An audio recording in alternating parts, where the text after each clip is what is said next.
Ladies and jumping Easter bunnies. Yes, it's Happy Easter to one and all.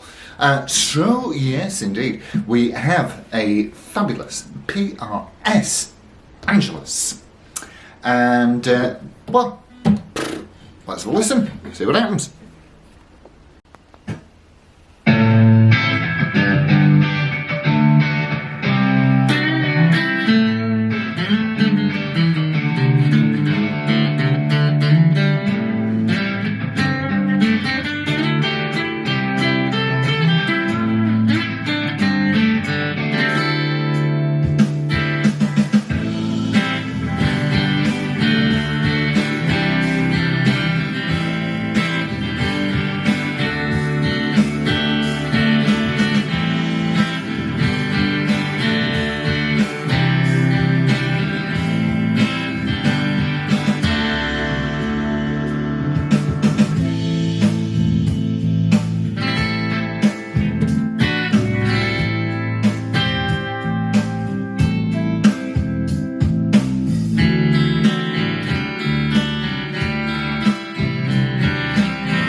Right, okay, so let's have, I hope that was okay for you, so let's have a listen. There's no point having you down here particularly because, of course, the pickup is very much concealed, as are the controls and the output jack socket. So, here we are on the pickup, and I've got everything flat out, but I do want to show you it's a neat little trick. So,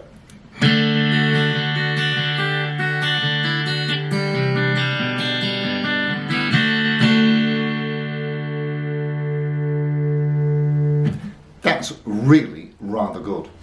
And the neat little trick is inside the sound hole, concealed very conveniently, are your tone and volume controls. So, let's see. That's obviously the volume.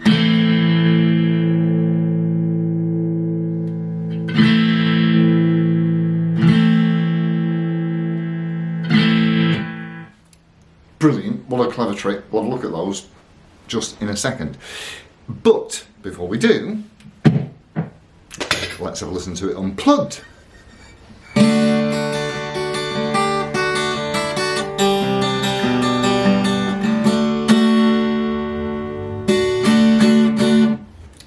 Rather nice. Now, let's have a listen to another acoustic guitar and see how they stack up. And here is our 85 quid Encore. See?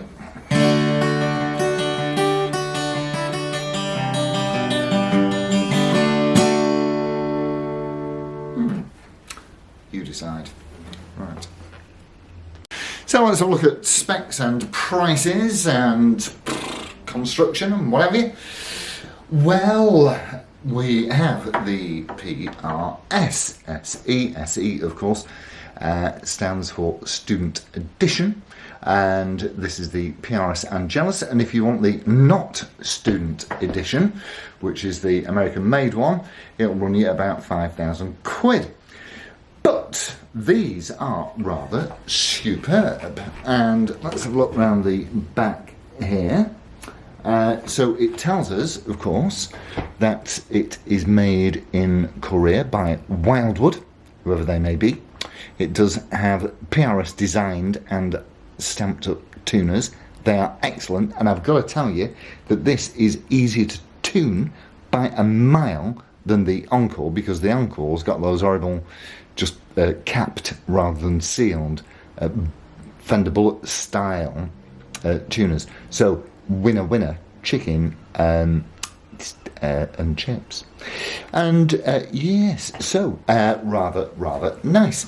The neck is solid mahogany.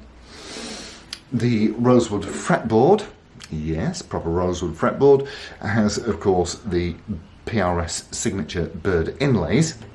And when we get down to the body, you've got what I would describe as a soft Venetian cutaway. And of course it's a big guitar. It's quite imposing. And it is a sort of grand auditorium size and style. And you've got a solid Sitka spruce top. Sitka is just a variety of spruce. And you see the sound hole there, which does have some rather nice binding around it. I like that. Of course, beneath there, you can see the label. Here, let me get the strap off. So beneath there, you can see the label, and if I can get this in, oh yes, there you go. Let's wait for it to come into focus. You can see those little volume and tone control knobs. Very, very clever. And the output jack socket is in the strap button. I mean, obviously, this is not an. These are fairly commonplace. You'll find them on several instruments. But all the same, the point is that it doesn't look as though it's been electrocuted in any way. It just looks like a standard regular acoustic instrument, that is a feature that I absolutely love. The back and the sides are maple, and this is a few years old, and you don't seem to see them these days in this particular finish. The pundits say that this colour was... So I assume that PRS took on board the feedback from players, and apparently this finish was not popular because the plain finish was desired more greatly, because you can see the grain. But you can see the grain just fine in this. And I've got to tell you that if I was given the two options, I love this absolutely all day long. I think it looks brilliant, and also it matches the furniture that I've got, so that would be rather pleasant. Yeah, so you've got a nice bit of some nice features on there. Again, beautiful figuring there, and you've got the stripe here down the back. And I did forget to mention, of course, that it does have a truss rod, as pretty much every instrument post 1960 does. And it's just really nice. Prices. The cheapest that I could find for one of these was $549 from Guitar in the Northeast. Terrific shop. I like their YouTube channel. And for 549 quid, let me show you. If you don't believe this, you get that as well. Yes, you get that as well for $549. And it's a beautiful bit of textured Tolex, as you can see. Look inside, you know, and the black faux fur and a nice big cubby hole. So yeah, so really pretty impressive. And I think that what I'd probably compare it to, or the nearest thing that I can think to compare it to, certainly that we've had through the door here, would be that rather delicious Epiphone DR500 Masterbuilt that belongs to my mate John. The Masterbuilt, of course, it's a step up. It's a step up the ladder, and also has 2 pickups and stereo, and that is phenomenal. But if we're thinking about price, then it would really depend very much on your budget. As I say, these are about £549. I think the Masterbuilts are, I don't know, they're knocking on the door of £800, certainly. So, all in all, I rather like it. What I do like, especially, as I said, is the fact that it does not look electrified at all. Yeah, it does not look electrified at all. So they're very, very, very tactfully concealed, the controls. You've got a bone nut. Now, just have a look at the saddle there.